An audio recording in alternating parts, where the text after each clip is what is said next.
Welcome, deep divers. Today, we're really setting out to uncover the many, many layers of someone who's just consistently shaped American comedy. And social commentary, too. Right, across decades, across different platforms. He's kind of everywhere when you look. Exactly, from, behind the scenes, crafting these iconic TV shows to being right out front, grabbing audiences with that sharp wit. We are talking about the truly prolific A-lister Larry Wilmore III. Larry Wilmore. Yeah. So our mission today really is to kind of distill the essence of his, incredible career. It's so multifaceted. We're pulling from a really detailed biographical account, a source that gives us this rich picture of his life and work. A deep source. He'll trace his path, from those early years through being this influential writer, producer, comedian, host, and really dig into that unique perspective he brings, especially around American politics, African-American culture, pop culture. It's more than just comedy. It is. It's like he's this profound cultural observer wrapped in a comedian's package. That's a great way to put it.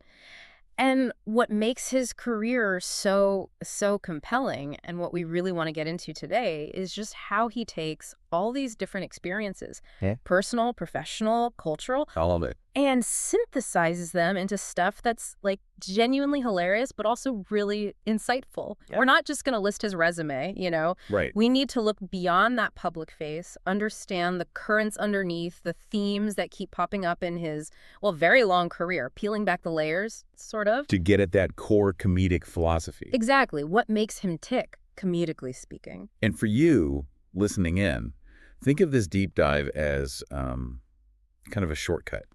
It's a chance to get a really rich, nuanced understanding of how one person can make such a mark on so many different parts of media. Yeah, it's impressive. You'll find out how his own story, especially being the self-proclaimed nerd from Pomona, actually became this key part of his voice, that unique sound he has. That nerd thing is fascinating. Totally. By the time we're done, you'll have, I think, a much deeper feel for how American comedy and social commentary have evolved over, the last 4 decades, and Wilmore's crucial role in that. Yeah, he's been right in the thick of it. So, okay, let's unpack this. Larry Wilmore's story. It really is this amazing weave of, behind-the-scenes genius and front-and-center charisma. Let's start right at the beginning. Because his early life, it offers some genuinely insightful clues about the kind of creative person he'd become. The roots, yeah. The lister Larry Wilmore III, born in L.A., October 30, 1961. But he grew up mostly in suburban Pomona, California. Pomona, okay. Pomona. Yeah. I mean, not the first place you think of as a comedy incubator, right? But it was definitely the setting for his unique view of the world. His family came from Evanston, Illinois, originally. Oh, interesting. Midwest roots. Yeah, settled in Pomona. Yeah.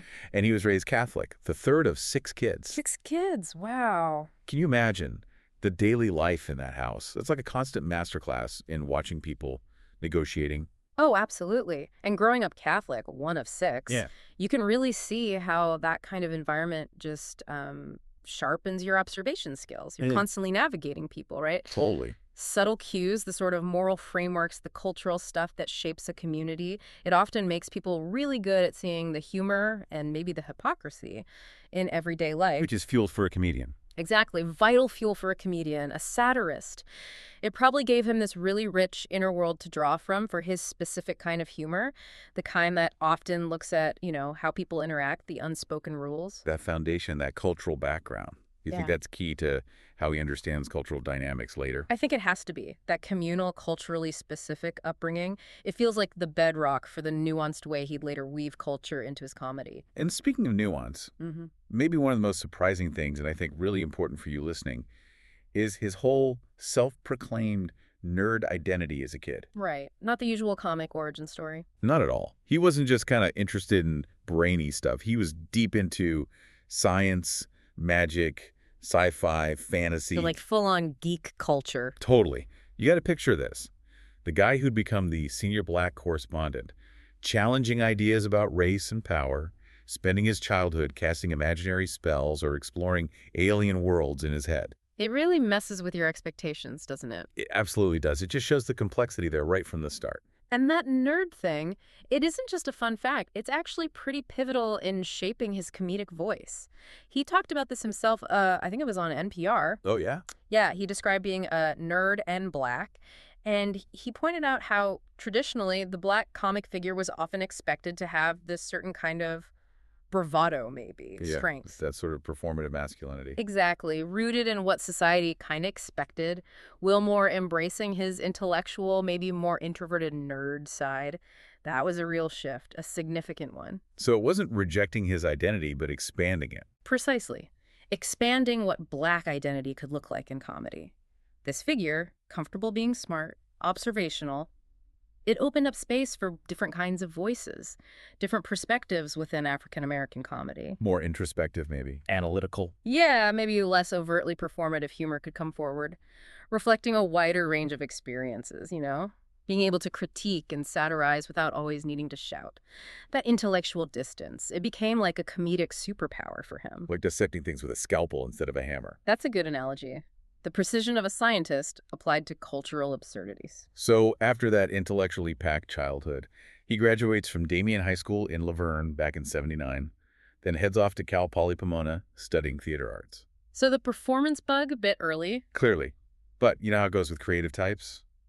Academia wasn't the final stop. He eventually dropped out, made that big pivot. Towards chasing his passions. Yeah. Acting and stand-up comedy. Oh, okay. Took the leap. Yeah, that early dedication, that willingness to just go for it. It really shows this clear commitment to entertainment pretty young. He was ready for that unpredictable world. It wasn't just a side thing. It was like his calling. He knew what he wanted. It seems like it. And from those formative years where he's developing this unique way of seeing things, his ambition starts turning into actual work pretty quickly. His first steps into the industry, this is back in the 80s, were, small roles, film, TV acting gigs. Paying the dues. Totally. One notable early one, though, that gave him exposure to how TV gets made was a recurring part as a cop on The Facts of Life. The Facts of Life. Okay, I remember that. Right, so these small acting jobs, they were like an apprenticeship. Yeah. Learning the rhythm of a TV set from the inside. And what's really interesting there is how quickly he moved from, being in front of the camera to actually writing. That suggests a real drive to shape the story, not just deliver lines. Good point. So, early to mid-90s, he starts making moves on writing staffs. For really different kinds of shows, too. He wrote for the talk show Into the Night with Rick Dees. Talk show writing, that's a different skill set. Quick jokes, topical stuff. Totally different muscle. But then he moves to In Living Color. Whoa. Okay, In Living Color was huge. Game-changing sketch comedy. Absolutely massive. Pushed boundaries, launched careers. And here's a cool family connection. His younger brother, Mark Wilmore. No way. Yeah, Mark was also a writer on In Living Color. And even became a cast member. Talent runs in the family, clearly. Seems so. So this early exposure talk shows, sketch comedy, it gave him this incredibly solid training ground for the super versatile career he ended up having. Learning to adapt his comedy style. Exactly. Pivot his sensibility for different formats, but still keep his own voice. And that grounding in comedy storytelling, especially for a wide audience, just got deeper and deeper through the 90s. He became this, go-to writer and producer for a whole string of really popular Black sitcoms. Yeah, shows that were big deals culturally, not just ratings-wise. Right. Shows that defined a generation for a lot of people. Sister. Classic. He even did a little cameo as a bus driver in one episode, which is fun. Huh. Didn't know that. The Fresh Prince of Bel-Air. Global phenomenon, still is. And The Jamie Foxx Show. Right, showcasing Jamie Foxx early on. These were all really visible, culturally important shows. They cemented his skill in crafting stories that were funny, engaging, and connected with a huge, diverse audience, especially audiences looking for, authentic portrayals of Black family life, young adulthood. He was learning to make humor that wasn't just funny, but also reflected a specific cultural viewpoint. Exactly, making it resonate. And if you zoom out, look at the bigger picture.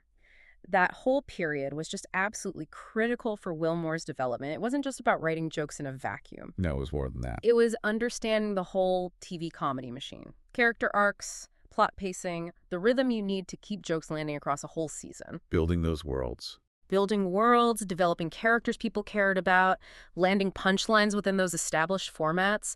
This deep dive into successful comedy TV, especially shows focused on Black experiences, was just essential groundwork for him becoming a showrunner later. It gave him the toolkit. Absolutely. It meant he could eventually not just write for shows, but create and lead his own acclaimed series. Because he knew the scaffolding, the art, and the mechanics of building a hit, he got the heartbeat of the sitcom. Which leads us right into his emergence as a creator. This period really cements that shift from writer to like full-on creative force, a real showrunner. 1999, he takes this huge leap, co-creates the animated comedy The PJs. With Eddie Murphy. With Eddie Murphy. Yeah. He didn't just write for it, he was executive producer until it ended in 2001. That's a major step up. Shows he could develop, conceptualize, lead a whole series. Taking the reins. Yeah, total command of the creative process, way beyond just writing scripts. And then the Bernie Mac show. Yes, pivotal. Not just pivotal for him, but really a landmark in TV comedy. Wilmore creates it, executive produces it, and then wins a Primetime Emmy for writing the pilot episode in 2002. That Emmy win must have been huge. Huge! A massive validation of his talent, his vision, but the show's impact. It went way beyond that one award. It picked up this incredible list of honors. A Peabody Award. Peabody is prestigious. Yeah. Recognizes real excellence. Exactly. A TCA Award for Outstanding Achievement in Comedy, a couple of Teen Choice Awards, an NAACP Image Award, a Humanitas Prize. Humanity, that's for promoting human dignity, right? Yeah, it shows depth. And a Satellite Award for Best TV Series, Musical, or Comedy. Wow, that's a stack of awards. It really underscores the impact. The Bernie Mac show wasn't just popular, it was seen as groundbreaking, respected comedic art, and Wilmore did something really innovative with Bernie Mac breaking the fourth wall. Right, talking directly to the camera. But not just for quick jokes. It was to let us into his character's head, that sort of exasperated, vulnerable, deeply human inner monologue of this Black patriarch trying to handle family life. It felt really raw and honest. Totally. That device gave this unvarnished look at Black family dynamics, mixing the humor with this incredible honesty. Critics loved it. Audiences loved it. It just elevated Wilmore's status. Creative visionary. Proved he could entertain and push comedy boundaries to get at deeper truths. And his momentum just kept going. Wow. He also teamed up with Whoopi Goldberg. The legend herself. Created and produced her sitcom, Whoopi. Another huge name on his collaboration list. Shows he can work with and build projects around these established comedy giants. Definitely. And we absolutely cannot forget his role as a consulting producer on the American version of The Office. Oh, right. From 2005 to 2007. Yeah, during that time when the show was really finding its footing, becoming that cultural giant. And what's really telling is he also appeared in that classic Diversity Day episode. As Mr. Brown, the diversity consultant. I remember him. Exactly. Yeah. And it wasn't just a quick acting part.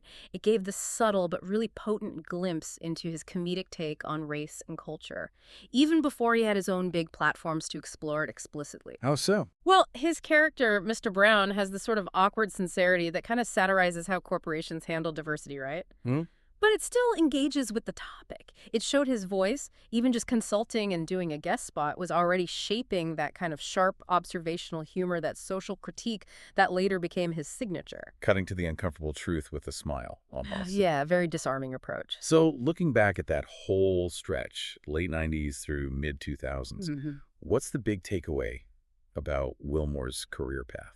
It just definitively cemented him as this creative powerhouse, not just in Hollywood, but as a significant cultural voice. No longer just a writer. Not just a writer, a true creative force, able to conceptualize, lead, shape entire comedic worlds that won awards and really connected with people. He'd arrived, master of the craft and the business side of TV. Okay, so now we shift from the guy powerfully pulling strings behind the scenes to Larry Wilmore stepping right into the national spotlight as a performer, where a lot of us probably first really noticed him. Yeah, The Daily Show. Exactly. That move happened with his regular, really impactful appearances on Comedy Central's The Daily Show.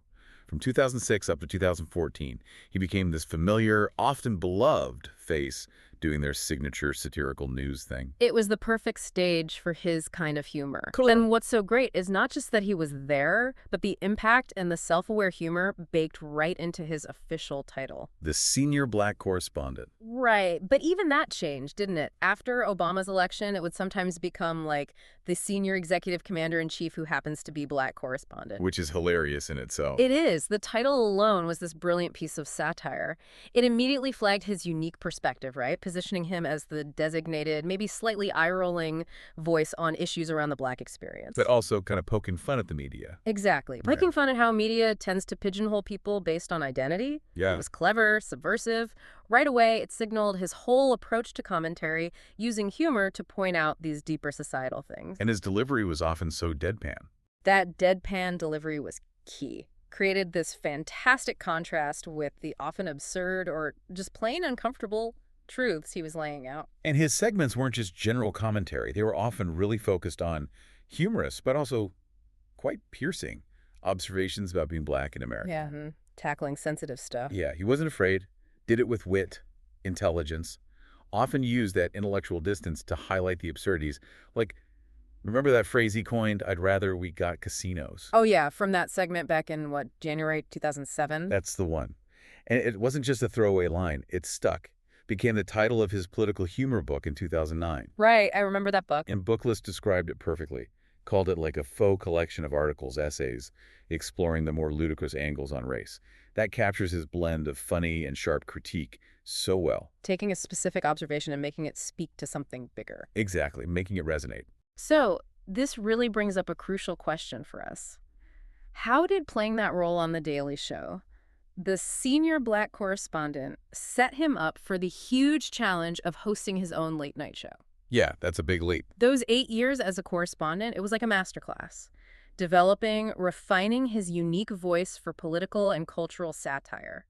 He learned how to take these super complex social issues And boil them down. boil them down into concise, funny, digestible bits. He perfected that deadpan wit, talking straight to the camera, creating that connection with the audience. That sense of shared understanding. Yeah, and the rhetorical questions, the understated punchlines, holding on to an ironic idea. That mix of humor and critique, delivered nightly on The Daily Show, was a perfect training ground. Forging the host he would become. Absolutely. It let him shift from just reacting to the news to actually shaping the conversation. He was ready to lead a show with his unique point of view. Which he then did. Building right on that foundation, he takes the massive step into the host's chair. The Nightly Show with Larry Wilmore. January 19, 2015. Launches then. Takes over that huge 11:30 p.m. slot on Comedy Central, right after the Colbert Report ended. Big shoes to fill. Huge. And it wasn't just a random new show. It was explicitly a Daily Show spinoff, produced by Jon Stewart's company, Buzzboy Productions. So that strong link to that whole influential comedy family was right there. Inheriting a legacy, really. Definitely. Not just a time slot. And the format of The Nightly Show, it was different from Colbert's single character thing. It was a panel talk show, right? Yeah, often had multiple guests, different backgrounds, allowed for maybe more nuanced discussion of issues. And him taking that slot, I mean, that was significant, not just for him, but for diversity in late night overall. A black host heading up a major satire show when that was still pretty rare. It was a statement. It absolutely was. Yeah. The show ran for 259 episodes, then got canceled August 15, 2016.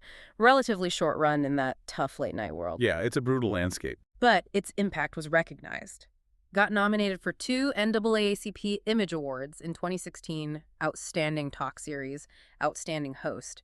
So even though it didn't last forever, people saw its value, saw Wilmore's distinct presence. He was trying something different. Genuinely different in a very crowded field. And even after The Nightly Show, Yeah. he stayed in the late night game, just in a more limited way, hosted that short series on Peacock, just called Wilmore. Right, adapting to streaming as things shifted. Shows his flexibility. And if you look at his hosting style, the themes across those shows, Nightly Wilmore, you see this really consistent, kind of fearless thread. Like what? Like how he just kept weaving in observations about race, religion, sex, tackling subjects other hosts might avoid. Yeah, he didn't shy away. Not at all. And that wasn't new for him either. He'd already dug into those complex, often tricky themes in his 2012 Showtime special, Race, Religion, and Sex, which, fascinatingly, was shot in Salt Lake City. Interesting choice of location for that. Right. So his hosting gigs let him bring that well-honed, multifaceted perspective to a regular audience, sparking discussions that were timely but also deeply personal, always challenging viewers to think, using humor as the way in. Using the platform to start conversations, not just tell jokes. Exactly that. Now, probably one of the most high-profile, and let's be honest, provocative moments for him in the spotlight was headlining the White House Correspondents Dinner, April 30, 2016. Oh, yeah. That dinner is always under a microscope. Totally. The whole country, especially the political and media world, is watching, Yeah. judging every single joke the comedian makes about the president, the press, DC culture. It's a pressure cooker. And that particular dinner definitely became controversial. It's specifically because of his use of, well, a very charged word. Wilmore got a lot of heat for using the N-word, specifically the "got" ending when talking to President Obama. He said, "Barry, you did it, my nigga." Yeah, that line caused an immediate stir. Huge stir. Widely reported, intensely debated. You had pieces in the Washington Post, Detroit Free Press, all covering the backlash, using that word, especially there, in front of that specific audience and the president. A lot of people saw it as shocking, crossing a line, inappropriate. But crucially, our source material also gives us Wilmore's side of it, his defense, which is really important context here. Absolutely. He talked about it with Al Sharpton afterwards, and he said, basically, I wanted to make a statement more than a joke.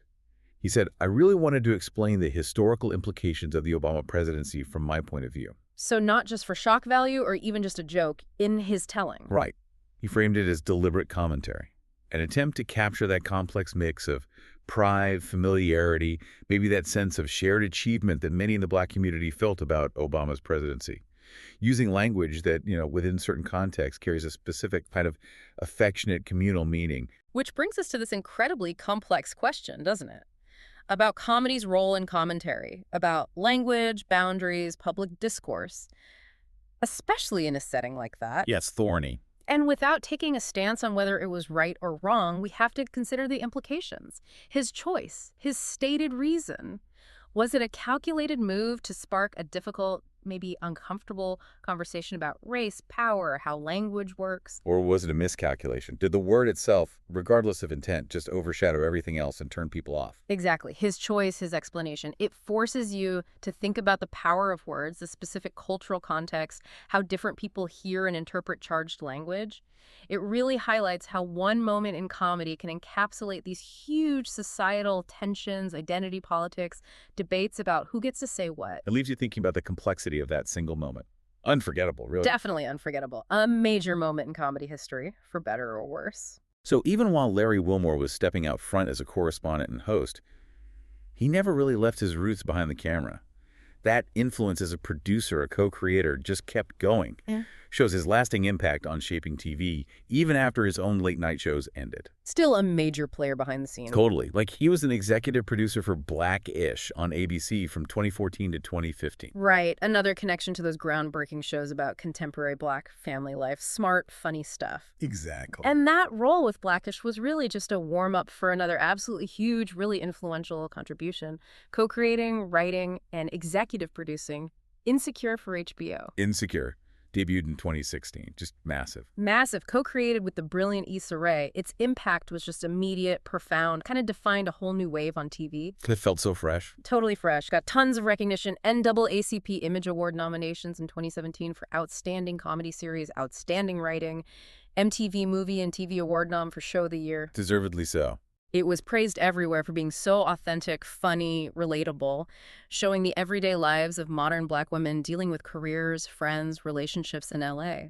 Wilmore being involved made sure it kept that sharp comedy edge while diving into really culturally significant themes. It showed he still had his finger on the pulse. Absolutely. His relevance, his eye for culturally important TV that audiences were hungry for, especially those looking for a real nuanced representation that was often missing elsewhere. It wasn't just a hit show. It was like a cultural landmark, redefined comedic storytelling. And he stayed involved in that universe too, right? With Grownish. Yeah, the Blackish spinoff. He was a writer and co-creator for that too, running from 2018 to 2024. So continuing to develop stories about young Black Americans figuring out adulthood, college, identity, extending that comedic and cultural legacy. And what's so striking when you look at all these projects, Blackish, Insecure, Grownish, is how Wilmore consistently throws his comedic talent and cultural insight behind stuff that doesn't just entertain. It actively pushes boundaries, offers diverse, often ignored perspectives. He seems drawn to those kinds of stories. Seems intentional, right? Whether it's family dynamics, millennial struggles, coming of age. He chooses or helps create shows that tackle contemporary issues with depth, humor, and real understanding of specific cultural experiences, and they consistently get awards for it. Shows this clear drive to use his skills to shape meaningful narratives. Yeah, narratives that are fun and culturally resonant. He really understands the evolving PV landscape and what audiences want more authentic, reflective stories.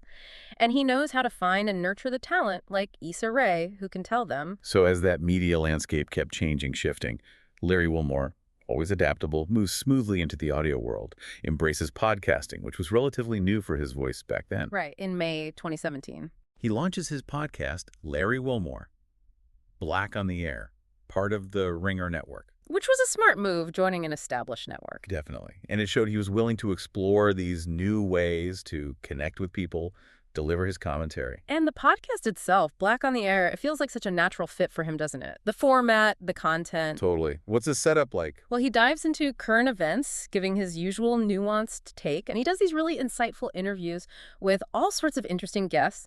Politicians, journalists, artists, other comedians. So a mix of commentary and conversation. Exactly.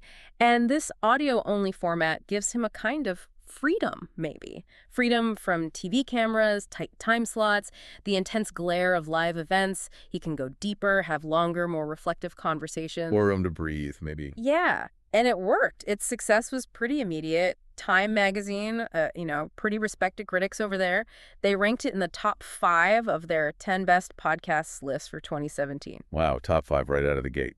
Yeah. It just underlines how well his voice, his insights translate. He connects with audiences and delivers compelling, smart content across totally different platforms.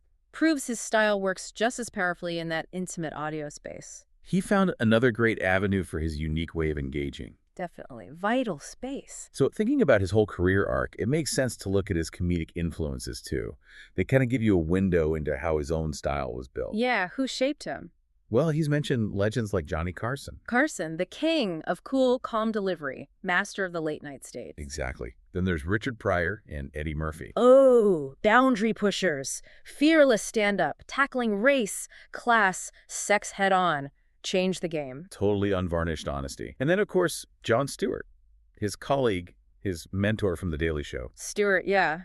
The master of satirical news commentary, blending humor and sharp political insight seamlessly. So you have those 4 major influences. And you can really see bits and pieces of all of them in Wilmore's work, can't you? From Carson, maybe that composed, often deadpan hosting style lets the humor land with that subtle, smart punch. Yeah, I see that. From Pryor and Murphy, definitely that fearlessness, tackling the tough stuff, race, religion, sex, with both irreverence but also real honesty. Not afraid of making people uncomfortable. Right. And from Stewart, obviously that skill in pulling truth and humor out of the news cycle, crafting that sharp satirical commentary on what's happening right now. So he's like a blend, synthesizing those traditions. A true synthesist, yeah. Taking what worked for him from each and making his own unique mix. And it's also super telling, I think, that he says he finds inspiration just watching real human behavior on the subway, in coffee shops. Not just from the headlines. Right. It points to how grounded his comedy is, observational, believing that the biggest insights often hide in the smallest, most ordinary moments. That's a direct line back to those observational greats who influenced him.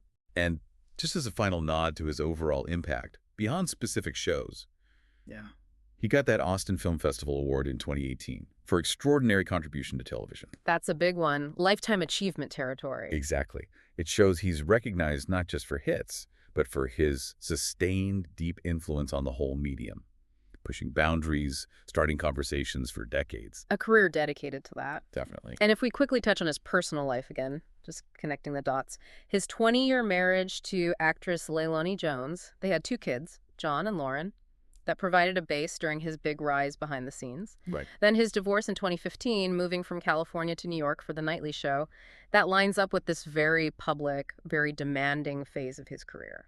A lot of upheaval personally and professionally at the same time. Yeah.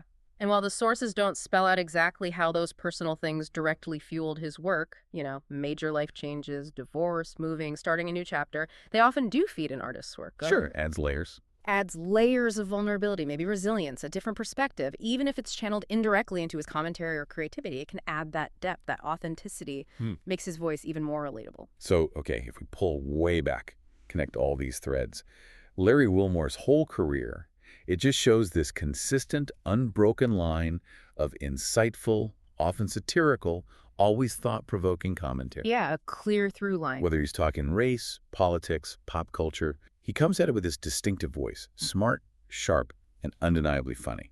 A true master, moving between roles, but keeping that singular vision. Hashtag tag tag outro. So as we kind of wrap up this deep dive, let's just take a beat to recap the incredible range of Larry Wilmore's career. It's really something. He really is. We've watched him go from this self-described nerd in Pomona Right. to being a prolific writer, an Emmy-winning creator who changed sitcoms, a groundbreaking correspondent challenging norms, a late-night host who wasn't afraid to say the uncomfortable stuff, and now this influential podcast voice. Quite the journey. His whole path is just marked by this unwavering commitment to insightful, often provocative humor, the kind that makes you think just as hard as it makes you laugh. He really shows the power of having a unique perspective. And his unique contribution to modern comedy, to social commentary, it's just undeniable. Larry Wilmore has this rare gift, doesn't he? Tackling complex, touchy subjects with both incredible nuance and sharp wit. It's a balancing act. A tough balancing act. He consistently challenges norms, pushes boundaries on what we expect from public discussion. His career really shows how one person can not only shift seamlessly between all these creative roles, writing, producing, performing, hosting, but also leave this lasting, deep mark on so many platforms. It makes each medium richer. Exactly. Enriches each medium with his particular view, showing how powerful a consistent, authentic voice can be, even as the media world keeps changing around us. Okay, so we'll leave you, our listeners, with this final thought to chew on. Given Wilmore's amazing track record for kind of scenting and shaping the cultural conversation and his really successful move into podcasting, what's next? Good question. What new conversations, what new comedic forms might he pioneer? And maybe more broadly, what lessons about being adaptable, about keeping your voice strong and true in this ever-changing media world, and about the real power of smart humor? What can we take away from his truly remarkable journey? Lots to think about there. Definitely. Thanks for diving deep with us today.